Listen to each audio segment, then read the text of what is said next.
هنعمل النهاردة بسكوت العيد بالسمنة، بسكوت هش ومقرمش جدا ومكوناته بسيطة، وهيطلع معاكم أحلى من بسكوت الزبدة بكتير. وبأقل من نص كيلو دقيق هنعمل كمية كبيرة جدا من البسكوت. عايزة أقول لكم بقى إن سكره مظبوط جدا وكمان طعمه حلو قوي. مش هطول عليكم كتير، بس قبل ما نبدأ فيديو النهاردة، لو أول مرة تشوفوني ما تنسوش تشتركوا في القناة وتحطوا لايك للفيديو. تعالوا على طول نشوفوا الطريقة والمقادير.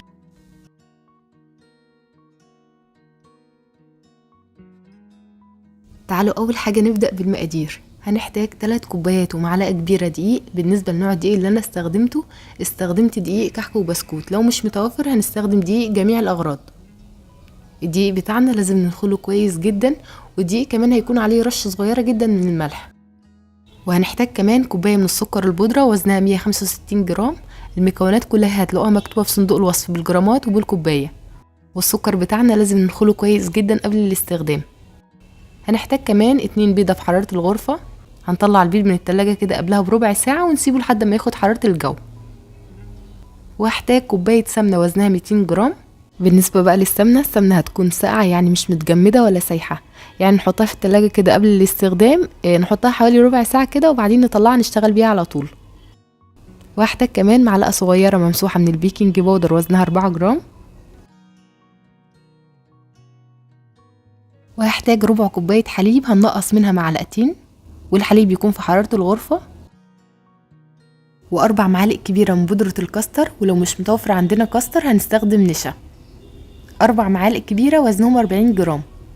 اخر حاجة بقى الفانيليا. هستخدم النهاردة فانيليا بنكهة البرتقال، هتدي للبسكوت بتاعنا نكهة حلوة جدا. لو مش متوفرة هنستخدم فانيليا عادية. هنجهز بقى طبق عميق هنحط فيه السمنة، وزي ما اتفقنا السمنة لازم تكون ساقعة خارجة من التلاجة. السمنة طبعا ما تكونش متجمدة عشان نعرف نخلطها بالمضرب، وكمان ما تكونش سايحة. هضيف عليها كوباية من السكر البودرة، ولازم السكر يكون منخول كويس. وهبدأ اخلط السكر والسمنة كويس جدا مع بعض حوالي 3 أو 4 دقايق لحد ما نوصل لقوام كريمي واللون بتاعهم يبقى فاتح.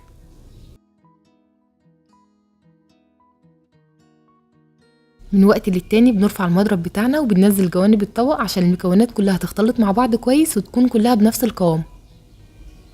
نرجع نخلط مرة تانية لحد ما نوصل للقوام ده.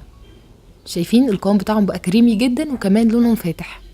دلوقتي هبدأ اضيف البيض. هنحتاج النهاردة 2 بيضة في حرارة الغرفة. بنطلع البيض قبلها كده حوالي بربع ساعة من التلاجة، وبنستنى عليه لحد ما ياخد حرارة الجو. هنضيف البيض واحدة واحدة. هنضيف اول بيضة كده ونخلط كويس جدا لحد ما البيضة تختفي، واول ما البيضة بتختفي كده بنضيف البيضة التانية.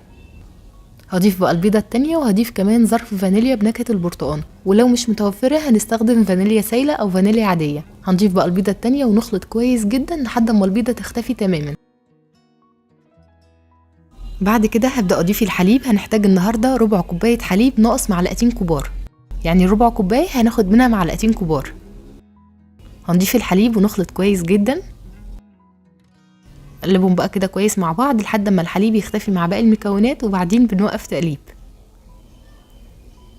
شايفين القوام بتاعه عامل ازاي؟ دلوقتي بقى هنبدأ نضيف المكونات الجافة. هنبدأ اول حاجة نضيف الدقيق. هنحتاج النهاردة 3 كوبايات دقيق ومعلقة كبيرة. وزن الدقيق كله هيكون 400 جرام. هنضيف الدقيق كده على مراحل. في الاول هضيف حوالي نص الكمية، بعد كده هضيف عليهم 4 معالق كبيرة من بودرة الكاستر، ولو مش متوفر كاستر هنستبدله بنشا. هنضيف 4 معالق كبيرة من النشا او 4 معالق كبيرة من بودرة الكاستر. وهضيف كمان معلقة صغيرة من البيكنج باودر، معلقة صغيرة تكون ممسوحة. وزن البيكنج باودر هيكون 4 جرام.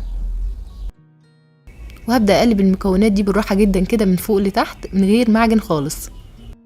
نقلب كده عشان المكونات تتجمع مع بعض، مش بنعجن خالص. نخلي بالنا من النقطة دي كويس عشان البسكوت لو اتعجن هيطلع ناشف جدا معانا. نقلب بقى كويس، واول ما المكونات بتتجمع على بعض كده والدقيق كله بيختفي بنضيف كمية الدقيق الباقية. هضيف كمية الدقيق الباقية وهقلب كده من غير عجن خالص. شايفين طريقة التقليب عاملة ازاي؟ بنقلب من غير ما نعجن. نخلي بالنا كمان ان الدقيق بيختلف من نوع للتاني. النوع اللي انا بستخدمه غير النوع اللي انتي بتستخدميه، فما تحطيش كل كمية الدقيق مرة واحدة. يعني سيب ربع كوبايه كده على جنب. لو لقيتي العجينه بتاعتك القوام بتاعها مظبوط ومش بتلزق، خلاص ما تضيفيش اي دقيق تاني. لو لقيتي العجينه بقى طريه او بتلزق في ايديكي، فضيفي كميه الدقيق الباقيه. نقلب بقى العجينه بتاعتنا كده كويس لحد ما الدقيق كله يختفي، وبعدين نوقف تقليب. شايفين القوام بتاعها عامل ازاي؟ العجينه طريه جدا بس ما فيهاش اي تلزيق خالص. ده شكل القمع اللي انا هستخدمه، مكتوب عليه 3D. نحط بقى عجينه البسكوت بتاعنا في الكيس كده، ونحاول نخرج اي هوا زياده في الكيس، وكمان ما نكترش كميه العجينه في الكيس عشان نعرف نتحكم في العجينه كويس ونعرف نشكل البسكوت بتاعنا. نخرج بس اي هوا زياده في الكيس عشان البسكوت ما يقطعش مننا. نجهز بقى الصينيه بتاعتنا، مش هندهنها باي ماده دهنيه، هنسيبها كده زي ما هي، وهنبدا نشكل البسكوت بالطريقه دي. نضغط على الكيس كده هنلاقي البسكوت نزل معانا بكل سهوله.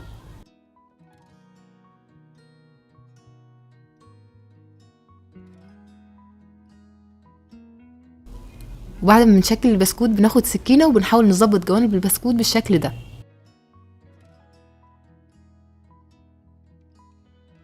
وبعد كده باخده عشان اسويه. بالنسبه للتسويه هندخل البسكوت فرن سخن على درجه حراره 180، هنحطه في الرف الوسطاني والفرن هيكون شغال من تحت بس.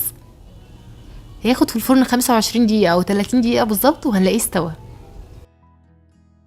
وبعد ما نخرج البسكوت من الفرن مش بنلمسه وهنسيبه لحد ما يبرد خالص، وبيطلع بقى معانا بالجمال اللي انتوا شايفينه ده، هش ومقرمش جدا والريحه بتاعته بتقلب البيت كله. شايفين شكله حلو قد ايه؟